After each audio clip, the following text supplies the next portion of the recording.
हाय hi friend. Friends. तो आज देखने वाले हैं आज इमरजेंसी के सारे इंजेक्शन की किस किस इंजेक्शन को किस किस कंडीशन में यूज़ करते हैं और कब दिया जाता है, कितनी डोज में दिया जाता है, तो सारी चीज़ बात करने वाले हैं। तो आज 10 से भी ज़्यादा इंजेक्शन देखने वाले हैं हम लोग इस वीडियो में, ठीक है ना। तो आइए शुरू करते हैं। सबसे पहला वीडियो जो है वो है डोपामाइन इंजेक्शन का। तो डोपामाइन इंजेक्शन किस कंडीशन में यूज़ किया जाता है? तो डोपामाइन सबसे पहले तो डोपासेफ नाम से मार्केट में अवेलेबल होती है और इसके अंदर की इंग्रेडिएंट डोपामाइन होती है, ठीक है ना। इसका यूज़ जो किया जाता है वो शॉक वाली कंडीशन में यूज़ करा जाता है। शॉक जैसे कि आपको हार्ट अटैक के कारण हो सकता है या फिर ट्रोमा के कारण जब शॉक लग जाता है ना पेशेंट को, तो उस कंडीशन में डोपामाइन का यूज़ कराया जाता है हार्ट रेट को बढ़ाने के लिए, ठीक है ना, और ब्लड प्रेशर को नॉर्मल करने के लिए यानी बढ़ाने के लिए। लो ब्लड प्रेशर में भी इसका यूज़ करा जाता है, ठीक है ना। तो इससे क्या होता है कि हार्ट रेट बढ़ जाता है। उसके बाद नेक्स्ट मेडिसिन जो है वो है आपका फ्रुसामाइड इंजेक्शन। देखिए, फ्रुसामाइड इंजेक्शन जो है ये आपको कंपोजिशन नेम है, लेकिन इसके अंदर की अगर इसका जो ब्रांड नेम की अगर बात करें ना तो वो लेसिक्स नाम से बहुत ज़्यादा पॉपुलर होता है, ठीक है ना। तो इसके अंदर की मेडिसिन जो है वो फ्रुसामाइड है, ठीक। इसका यूज जो एडिमा के केस में किया जाता है। एडिमा के केस में क्या होता है, जब बॉडी के अंदर एक्सेसिव फ्लूइड हो जाता है यानी फ्लूइड भर जाता है, यानी बहुत ज़्यादा फ्लूइड जो भर जाता है ना, तो उस फ्लूइड को कम करने के लिए यानी इसको यूज़ करा जाता है। जैसे कि लंग्स में फ्लूइड आ जाना या फिर बॉडी के सेल्स में फ्लूइड बहुत ज़्यादा हो जाना, तो उस केस में फ्रुसामाइड इंजेक्शन का यूज़ करते हैं। और इसका रूट ऑफ ड्रग एडमिनिस्ट्रेशन की अगर बात किया जाए तो इसको इंट्रावेनस और इंट्रामस्कुलर दोनों लगाया जाता है, लेकिन इंट्रावेनस के कंडीशन में इसको स्लो यूज़ कराया जाता है, ठीक है ना। तो ये तो हो गया फ्रुसामाइड। अब नेक्स्ट मेडिसिन देख लेते हैं, आपका ट्रेनेक्सा, ठीक। देखिए, ट्रेनेक्सा जो है ये आपको कंपनी का दिया हुआ नाम यानी ब्रांड नेम है, ठीक है ना। और इसके अंदर की कंपोजिशन या मेडिसिन की अगर बात करें हम लोग तो इसके अंदर होती है ट्रेनेक्सामिक एसिड। और ट्रेनेक्सामिक एसिड कहाँ यूज़ करते हैं? देखिए, ट्रेनेक्सामिक एसिड जब हैवी ब्लीडिंग होती है ना, यानी ब्लड बहुत ज़्यादा होता है किसी कारणवश, जैसे कि चोट लग जाता है या फिर एक्सीडेंट के केस में, तो उस कंडीशन में जब ब्लीडिंग बहुत ज़्यादा होती है ना, तो उस ब्लड को रोकने के लिए ट्रेनेक्सामिक एसिड इंजेक्शन का यूज़ करते हैं, ठीक है ना। और इसका यूज़ की अगर बात किया जाए यानी रूट की अगर बात करें तो इसको आईवी यूज़ किया जाता है, सिर्फ और सिर्फ आईवी। यानी हर इंजेक्शन में ना इसका मतलब दिया हुआ रहता है कि इसको आईएम यूज़ करना है या आईवी यूज़ करना है, तो इसमें आप देख सकते हैं कि आईवी यूज़ करने के लिए बताया गया है, ठीक है ना। तो इसी तरह से हर मेडिसिन का अलग अलग रूट होता है, ठीक है ना। तो अब देख लेते हैं इसका नेक्स्ट मेडिसिन कि नेक्स्ट मेडिसिन कहाँ यूज़ करते हैं। तो नेक्स्ट मेडिसिन है आपका एटामिसाइलेट, ठीक, जो कि इंसाइलेट नाम से मार्केट में अवेलेबल हो जाता है, ठीक है ना। और इंसाइलेट के अंदर की अगर कंपोजिशन देखेंगे तो वो होता है एटामिसाइलेट, ठीक। एटामिसाइलेट का कहाँ यूज़ कर रहता है, इसको भी जस्ट लाइक ट्रेनेक्सा की तरह यूज़ करते हैं। तो इसको यूज़ करते हैं ज़्यादातर जब मेंस्ट्रुएशन ब्लीडिंग बहुत ज़्यादा होती है ना। कभी कभी हो जाता है कि मेंस्ट्रुएशन पीरियड के दौरान ब्लीडिंग बहुत ज़्यादा हो जाती है, तो उस कंडीशन में इसका यूज़ करते हैं। और इसको जो रूट की अगर बात करें इसका इंसाइलेट का या फिर एटामिसाइलेट का, तो इसको आईवी और आईएम दोनों लगाया जाता है, लेकिन आईवी के कंडीशन में इसको स्लो यूज़ करा जाता है, स्लोली पास किया जाता है मेडिसिन को, ठीक है ना।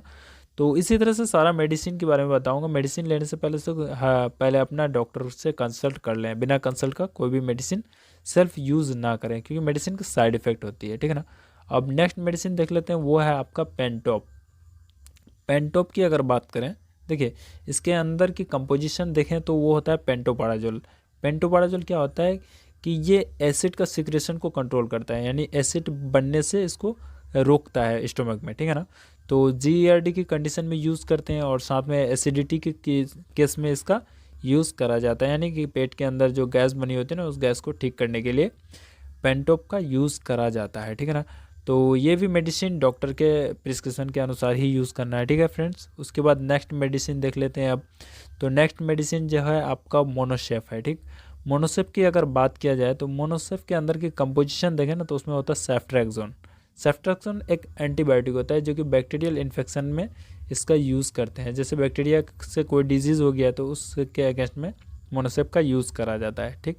तो उसमें हो सकता है आपको जैसे कि यूरिनरी ट्रैक इन्फेक्शन हो गया या फिर टाइफाइड हो गया या फिर लंग्स में किसी तरह का इन्फेक्शन हो जाता है, तो उस केस में भी मोनोसेफ का यूज़ करा जाता है। और साथ में मेनिंजाइटिस जैसी प्रॉब्लम में इसका यूज़ करते हैं। तो ये सारी चीज़ ना अलग अलग से मैंने वीडियो बनाया है, लिंक आपको डिस्क्रिप्शन में मिल जाएगा, ठीक है ना। अब नेक्स्ट मेडिसिन देख लेते हैं, वो है एविल। देखिए एविल का कहाँ यूज़ करते हैं, तो उससे पहले देख लेते हैं एविल के अंदर की कंपोजिशन को। तो एविल के अंदर जो है वो आपको फेनरामाइन मिटलेट मिलेगा, ठीक है ना। और फेंड्रामाइड मेटलेट का यूज़ कहाँ करते हैं, तो उसका यूज़ करते हैं एलर्जी के केस में। जैसे कि अगर किसी इंसेक्ट के बाइट करने से अगर एलर्जी होती है या फिर किसी मेडिसिन का रिएक्शन हो जाता है, तो उस कंडीशन में जब एलर्जी जनरेट हो जाती है बॉडी में, तो उस केस में एविल का यूज़ करते हैं, यानी कि फेंड्रामाइड मेटलेट इंजेक्शन को यूज़ करा जाता है। तो इसको भी आईवी और आईएम दोनों लगाया जा सकता है, बट आईवी के केस में इसको स्लो यूज़ करा जाता है, ठीक है ना। तो अब देख लेते हैं इसका नेक्स्ट मेडिसिन। तो नेक्स्ट मेडिसिन की अगर बात करें तो वो है मिकासिन, ठीक। मिकासिन के अंदर की अगर कंपोजिशन देखें या फिर मेडिसिन को देखें तो वो होता है एमिकासिन सल्फेट, ठीक। एमिकासिन सल्फेट भी एक एंटीबायोटिक है, जिस तरह से कि मोनोसेफ देखा हम लोगों ने पहले, ठीक है ना।